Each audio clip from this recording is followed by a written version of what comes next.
Hi everyone, good morning. कैसे हैं आप सब? आई होप आप सब बहुत अच्छे होंगे and welcome to my new blog. Morning का टाइम हो रहा था अप्रॉक्स 8:45 के आसपास का टाइम था और तब मैंने टी बनाई थी मनीष के लिए और उसी टाइम से मैंने अपना ब्लॉग स्टार्ट करा था। मॉर्निंग की कुकिंग जो थी वो मैंने पहले ही कर ली थी, मतलब सब्ज़ी वगैरह मैंने बना ली थी जब बेटू स्कूल के लिए गई थी।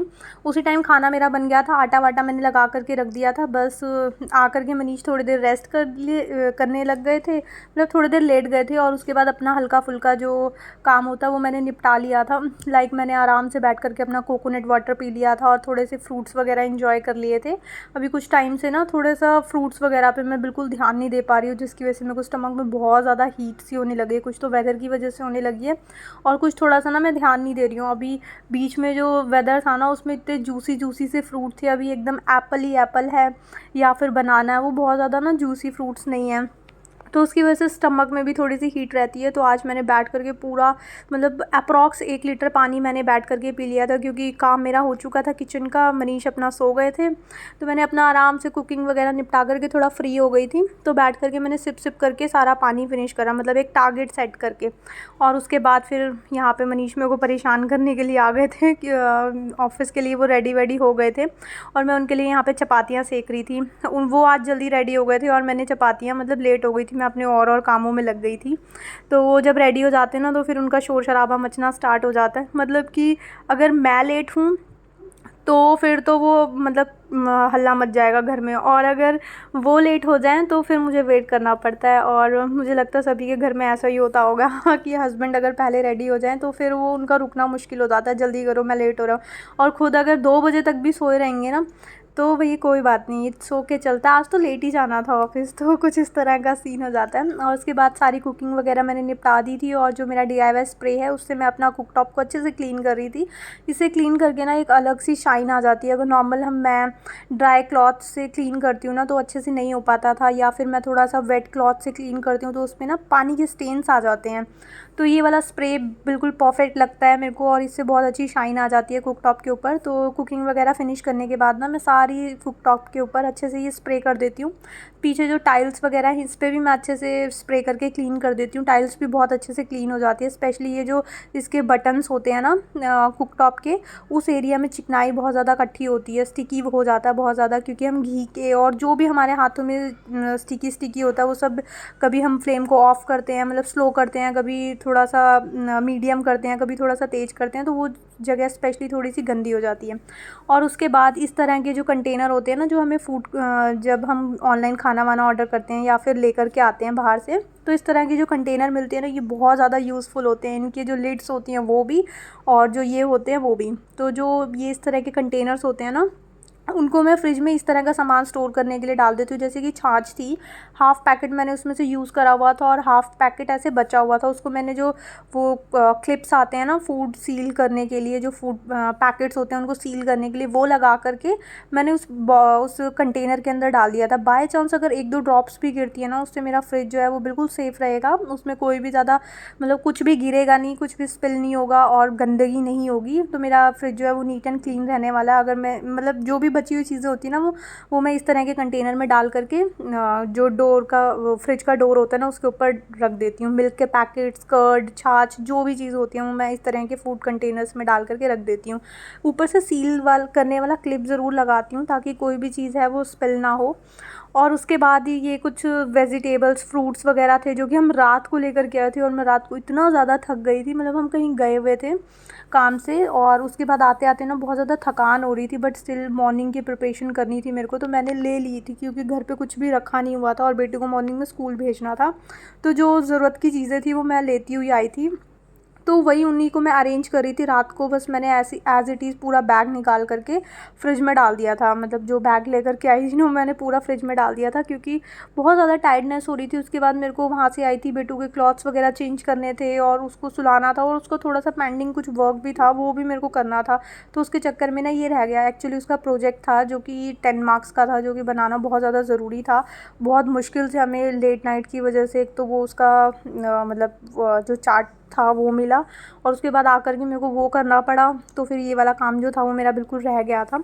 तो सारी चीज़ें मैं मॉर्निंग में अरेंज कर रही थी, और फ्रूट्स इतना ओवरलोड हो गया था घर पे कि रखने की जगह नहीं थी। मतलब मैंने ध्यान नहीं दिया, मनीष मैं वहीं पे थी, मैं इस साइड रुकी हुई थी, और मनीष जो जो चीज़ें उनको दिखी ना फटाफट ले आए। एप्पल्स ले आए और पॉमग्रेनेट वगैरह पहले भी पड़े हुए थे तो वो और भी ले आए, और उनको ये 2 कॉर्न दिखे तो वो 2 कॉर्न के पीसेस भी ले आए, और साथ में ये मूली लेकर के आ गए थे, क्योंकि मूली के पराठों का सीज़न आने वाला है, जो कि मेरे को बहुत अच्छे लगते हैं।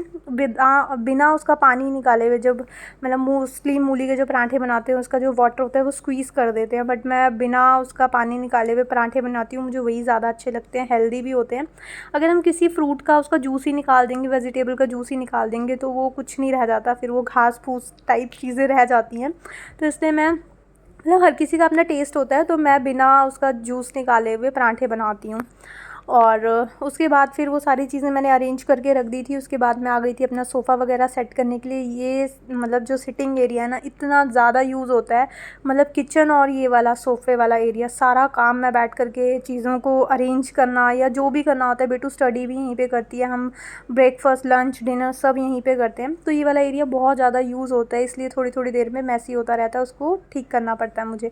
और उसके बाद यहाँ पे ना बाहर एक भैया आए थे, जो कि जो पुराने फ़ोन होते हैं ना वो लेकर के चेयर दे रहे थे उसके बदले में। मैंने उनसे पूछा था कि पैसों में भी देते हैं? उन्होंने बोला पैसों से नहीं देता मैं, या तो मतलब कुछ कपड़े भी ले लेते थे वो पुराने, और फ़ोन्स मेनली ले रहे थे कि अगर आपके पास कोई फ़ोन है तो उसके बदले में वो चेयर दे रहे थे। मेरे पास 2 एंड्रॉयड फ़ोन थे जो कि मतलब वर्किंग कंडीशन में थे, बट मतलब मैं यूज़ नहीं कर रही थी, काफ़ी पुराने थे वो, और मतलब काफ़ी टाइम से यूज़ में नहीं आए थे, तो मैंने उनको दे करके बदले में ये 2 चेयर ले ली। और मतलब मेरे को प्लास्टिक वगैरह काफ़ी अच्छा लगा चेयर का, और मैं बहुत हैप्पी थी। मतलब आकर के बैठ कर के देखा मैंने तो काफ़ी कंफर्टेबल लग रही थी, एकदम कच्चा सा मटेरियल नहीं था, तो ये डील करके ना मैं बहुत हैप्पी थी।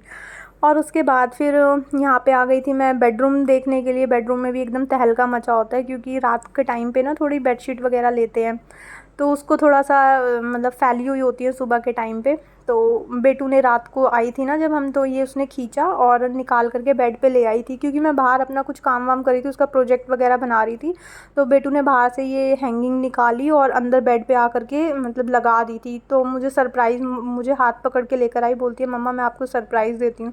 तो उसने ना इससे इसको डेकोर कर रखा था, तो फिर रात को वो गिर गई थी उतर के, तो फिर मॉर्निंग में बेड पे ही पड़ी हुई थी। दोबारा जा कर के मैंने वहाँ पे हैंग कर दी थी। और उसके बाद फिर यहाँ पे मैं जो भी रात का बिस्तर वगैरह होता है वो फ़ोल्ड करने के लिए आ गई। तो सुबह भी कर देती हूँ मैं, लेकिन अभी आजकल मनीष आते हैं ना, मतलब टीन ही लेते हैं साथ साथ, वो बेटू को स्कूल छोड़ करके आते हैं, दोबारा से लेट जाते हैं, तो मैं बेडशीट्स वगैरह फ़ोल्ड करती हूँ तो वो दोबारा से फिर से खोल देते हैं। तो फ़िलहाल फिर मैं उनके जाने के बाद ही करती हूँ। और ये सब करते करते, और बाहर एकदम से इतना वेदर चेंज हुआ और बिल्कुल अंधेरा सा हो गया था। तो मतलब अभी तक सब कुछ ठीक था, अभी मैं बाहर चेयर्स वगैरह लेकर आई ना, प्रॉपर धूप निकली हुई थी, सब कुछ बहुत अच्छा था, और बस सडन मैं चेयर्स लेकर के अंदर आई और 10-12 मिनट के अंदर देखा एकदम से वेदर चेंज हो गया, बारिश हो गई, एकदम अंधेरा सा काला बादल होता है ना, बिल्कुल क्लाउडी सा वेदर हो गया था। और घर में अगर मतलब लाइट ना हो तो इस तरह का कुछ दिखता है, बिल्कुल अंधेरा सा रहता है हमारे घर पे। वैसे बाहर अंधेरा था तो इसलिए अंधेरा अंदर से भी दिख रहा था। तो इस तरह से कुछ बहुत ही ज़्यादा क्लाउडी क्लाउडी सा वेदर हो गया, तो बहुत तेज़ हवा चल रही थी, बिल्कुल विंडोज़ खट खट डोर्स बज रहे थे, और पूरे कर्टन्स भी उड़ उड़ के आ रहे थे अंदर, इतनी तेज़ हवा चलने लग गई। और उसके बाद फिर साथ ही साथ बारिश भी स्टार्ट हो गई थी, और अभी मेरे को अपना सारा काम निपटाना था और बेटू को भी लेने जाने का टाइम हो रहा था, और इतनी तेज़ बारिश हो रही थी कि मैंने कहा आज तो बेटू को वेट करना पड़ेगा स्कूल में। और बारिश बहुत तेज़ थी, तो इसलिए मैंने जो तुलसी का प्लांट था वो मैंने बाहर रख दिया था, ताकि तुलसी में बारिश का पानी लग जाए और जो तुलसी प्लांट है वो अच्छा हो जाए। उसके बाद सारी क्लीनिंग मैंने निपटा दी थी, और मैं यहाँ पे नहा करके रेडी हो गई थी। अब मेरे को बेटू को लेने जाना था, और उसके बाद हमारा कहीं और जाने का प्लान था। एक्चुअली थोड़ा सा अभी फंक्शंस और फेस्टिवल सीज़न स्टार्ट होने वाला है, तो उसकी कुछ शॉपिंग वगैरह करनी थी, तो उसके लिए मैं रेडी हुई थी। बेटू को भी पहले लेकर के आना था, फिर उसके बाद हमको वहीं पे निकलना था। और उसके बाद ये जो क्लिप है ये मंडे की क्लिप है। जो व्लॉग स्टार्ट हुआ था वो सैटरडे को हुआ था, और संडे जो था वो उस दिन मैंने कोई भी व्लॉग नहीं करा अपना कंटिन्यू, मतलब Sunday is a fun day mostly छुट्टी हो जाती है संडे को। और उसके बाद फिर ये डायरेक्ट मंडे की क्लिप है। बेटू स्कूल गई हुई थी और मैं अपने इन सब कामों में लगी हुई थी। लास्ट ब्लॉग में मैंने शेयर करा था कि ये जो बॉटल थी वो मैंने स्क्रैप में ली थी और ये काफ़ी अच्छा मैंने इसका यूज़ निकाला था। जो ऑयल के डिस्पेंसर्स हम लेते हैं ना, तो ऑयल डिस्पेंसर के लिए मेरे को ये बॉटल बनानी थी। हम इसमें काफ़ी सारी चीज़ें में इसको यूज़ कर सकते हैं, लाइक फेरी लाइट लगा करके हम इसको मतलब आगे फेस्टिवल्स के लिए रेडी कर सकते हैं। बट मेरे माइंड में अभी फ़िलहाल ये आया था कि मैं ना इसको ऑयल डिस्पेंसर बना लेती हूँ, क्योंकि अभी जो मैं यूज़ कर रही हूँ प्लास्टिक बॉटल ही यूज़ करती हूँ। जैसे जो मार्केट की पैकेजिंग आती है वही डायरेक्ट अप्लाई करती हूँ। बट अभी मेरे को थोड़ा सा किचन का मेकओवर करना है और बहुत सारी चीज़ें किचन में ऐड करनी है, तो धीरे धीरे जा कर के चीज़ें ऐड होती है। एकदम से अगर पूरा बजट हिला दोगे ना फिर तो भैया बहुत दिक्कत हो जाती है। तो इसलिए मैं थोड़ी थोड़ी चीज़ें ऐड करने की कोशिश कर रही हूँ। तो उससे स्टार्टिंग मैंने करी थी कि मेरे को ना अपने ऑयल डिस्पेंसर्स लेने थे, मेरे को ये बॉटल से रिप्लेस करना था। तो मेरे को ये ऑप्शन लगा कि यार इसको, ये ग्लास की बॉटल है और मतलब फ़िलहाल मेरे को इसमें कोई कॉस्टिंग भी नहीं आई, तो मैं कुछ टाइम यूज़ करके इसको मतलब बार बार फ्रीक्वेंटली चेंज कर सकती हूँ। और जो मैं पैसों से परचेज़ करूँगी तो कॉमन सी बात है मैं उसको फ्रीक्वेंटली चेंज नहीं कर सकती। तो एक बॉटल का डिज़ाइन वो वाला था और एक बॉटल आज फिर से मैंने ले ली थी उनसे। तो इसको खोलने में इतनी ज़्यादा प्रॉब्लम आ रही थी, मतलब इसकी जो लेबलिंग थी ना वो इतनी ज़्यादा हार्ड थी। मतलब इस तरह से उसको पैक करा हुआ था कि उसमें मतलब वाइन ना हो कि कुछ गोल्ड का कुछ वाटर होगा, इतनी बुरी तरह उसको पैक करा हुआ था। मतलब मेरे को इतना टाइम वेस्ट हो गया था ये सब करने में। मैंने नाइफ़ को पूरा गर्म करके उसको काटने की कोशिश करी तो बहुत टाइम लगा था इसको करने में। तो फिर मैंने इसको भी कर दिया था। ये बॉटल का अलग शेप था, जो मैंने लास्ट बॉटल ली थी उसकी थोड़ी सी अलग शेप थी। तो 2 शेप्स की मेरे पास बॉटल थी, मतलब मैं बोर होती रहूँगी तो इनको फ्रीक्वेंटली चेंज करती रहूँगी, इसलिए मैंने 2 बॉटल्स रखी हुई थी। और 2 बॉटल चाहिए भी होती हैं, एक में मस्टर्ड ऑयल आ जाएगा और एक में मतलब और कोई तो ऑयल मैं कुकिंग में यूज़ नहीं करती, बट स्टिल मैंने एक एक्स्ट्रा में रखी हुई थी, मुझे ठीक लग रही थी। और उसके बाद फिर यहाँ पे कुछ ग्रॉसरी वगैरह, अभी मैं ये बॉटल वॉटल का काम कर रही थी ना, तो मैंने कुछ जो हमारे लोकल स्टोर्स होते हैं वहाँ से मैंने कुछ ग्रॉसरी वगैरह मंगवाई थी, तो वो आ गई थी। उस टाइम बॉटल वगैरह मैं कट वट कर रही थी ना, तो ये विनेगर की बॉटल जो थी वो उन्होंने पॉली में नहीं डाली हुई थी, ताकि वो ग्लास होती है ना वो मतलब उठाते वठाते टूट ना जाए। मतलब फ्लोर पे एकदम से सामान होता है तो वो मतलब प्रेशर से छोड़ देते हैं, तो वो बॉटल वगैरह टूट ना जाए, तो इसलिए मैंने बॉटल हाथ में ले ली थी और मैं अंदर लेकर के चली गई थी। तो ये ग्रॉसरी मैंने मंगवाई थी। जो ये राइस का बैग था ये भी पहले का था, मेरे को अभी राइस का जो ये बकेट थी वो खाली हो गई थी, तो मेरे को रिफ़िल करनी थी, इसलिए मैंने इसको रिफ़िल करा पहले। और जो इसका ये प्लास्टिक बैग होता है ना, ये काफ़ी सारे यूज़ में आता है। मैं धीरे धीरे इन सब के यूजेस आप सबके साथ भी शेयर करूँगी। और फ़िलहाल इसकी मैंने जो आउटर वो होते हैं ना दोनों कॉर्नर्स ऊपर और नीचे वाले, वो मैंने कट करके अलग कर दिए थे, और जो सेंटर का पोर्शन था वो मैंने अलग कर दिया था। और एक किचन टिश्यूज़ का मतलब रीयूजेबल जो टिश्यूज़ होते हैं ना वो रोल मैंने मंगवाया था, ऑनलाइन भी मिल रहे हैं, और बाकी अभी मैंने फ़िलहाल जो अपनी लोकल स्टोर है ना वहाँ से मंगवाया था। और मैं यहाँ पे बिल विल चेक कर रही थी। जो विनेगर की बॉटल थी, मेरे को प्लास्टिक बॉटल चाहिए थी, ये ग्लास बॉटल ना थोड़ी कॉस्टली पड़ रही थी। मतलब जितनी क्वांटिटी में मेरे को ये मिला, अगर मैं प्लास्टिक बॉटल लेती तो मेरे को डबल से भी थोड़ी एक्स्ट्रा क्वांटिटी मिल जाती, बट उनके पास प्लास्टिक बॉटल नहीं थी तो उन्होंने ग्लास बॉटल भेज दी। और अगर ये बॉटल थोड़ी बड़ी होती ना तो दोबारा से मैं इसको ऑयल डिस्पेंसर की तरह यूज़ कर सकती थी। मतलब अलग अलग शेप के डिस्पेंसर्स हो जाते हैं, मतलब थोड़ा सा ठीक था, 2-3 तरह के हो जाते हैं। जैसे हमारी सॉसेस की बॉटल्स होती हैं, या फिर हल्दीराम का रोज़ सिरप हम लोग समर्स में यूज़ करते ही करते हैं, काफ़ी सारे घरों में होता होगा सॉस। और ये वाली बॉटल्स तो ये रूअफ़ज़ा की तो प्लास्टिक की होती है, बट हल्दीराम का जो रोज़ सिरप आता है ना उसकी ग्लास बॉटल होती है। तो ये जो ग्लास बॉटल्स होती हैं ना, इनका यूज़ हम ऑयल डिस्पेंसर बनाने में कर सकते हैं। और जिसका जो ये जैसे नैरो, इसका जो नेक होती है वो नैरो होती है, अगर किसी की थोड़ी सी फैलाव में है तो हम उसमें थोड़ा और चीज़ें भी डाल करके, जैसे जीरा या फिर ग्रॉसरी की जो ऐसी चीज़ें होती हैं वो भी हम स्टोर करके यूज़ कर सकते हैं। मिल्क के लिए यूज़ कर सकते हैं फ्रिज में, ताकि कम स्पेस ले। अगर हम बड़े स्पेस में मिल्क को रखते हैं तो वो फ्रिज का काफ़ी सारा स्पेस ले लेता है, तो उसके लिए भी हम यूज़ कर सकते हैं। मतलब बहुत मल्टीपल यूजेस हैं इसके ग्लास बॉटल्स के। और उसके बाद फिर यहाँ पे मैं आ गई थी किचन में अपने लिए पुलाव बनाने के लिए, क्योंकि मॉर्निंग में मैंने भरता बनाया था और मेरे को भरता बिल्कुल पसंद नहीं है, तो मैं अपने लिए यहाँ पुलाव बनाने के लिए आई थी। और अभी आपने देखा जो पैकेट था उसके अंदर मैंने सोया चंक्स रखी हुई थी, जो काफ़ी बड़े बड़े ऐसे पैकेट्स होते हैं ना, जो हम एक्स्ट्रा क्वांटिटी में ले लेते हैं, जस्ट कि ऑफ़र चल रहा है तो ले लिया था मैंने भी, बट इनको स्टोर करने के लिए इतने बड़े बड़े कंटेनर्स हमारे घर पे होते नहीं है। अभी ये 1 केजी का पैकेट था, 1 केजी के कंटेनर्स होते हैं सबके पास, लेकिन कुछ चीज़ें होती हैं ना, मतलब हल्की होती हैं और ज़्यादा होती हैं। जैसे जो मखाने होते हैं वो भी 250 ग्राम्स के भी बहुत बड़ा सा पैकेट होता है, वैसे ही ये थी सोया चंक्स, इसका भी काफ़ी बड़ा पैकेट था। तो उस टाइम पे ना जो हमारे ये फूड पैकेट्स को सील करने के लिए क्लिप्स आते हैं ना, तो ये बहुत ज़्यादा यूज़फुल होते हैं, बहुत ज़्यादा। तो इस उसमें से मैं यूज़ करती हूँ और दोबारा से उसको सील कर देती हूँ, और उसमें बिल्कुल भी सीलन की प्रॉब्लम मुझे फ़ेस करने को नहीं मिली। और काफ़ी बड़ा पैकेट होता है, तो इनके लिए स्पेशल एक स्टोरेज निकालना भी थोड़ा सा डिफ़िकल्ट हो जाता है, तो बेटर होता है कि हम उसमें से निकालें और उसको वापस सील करके रख दें।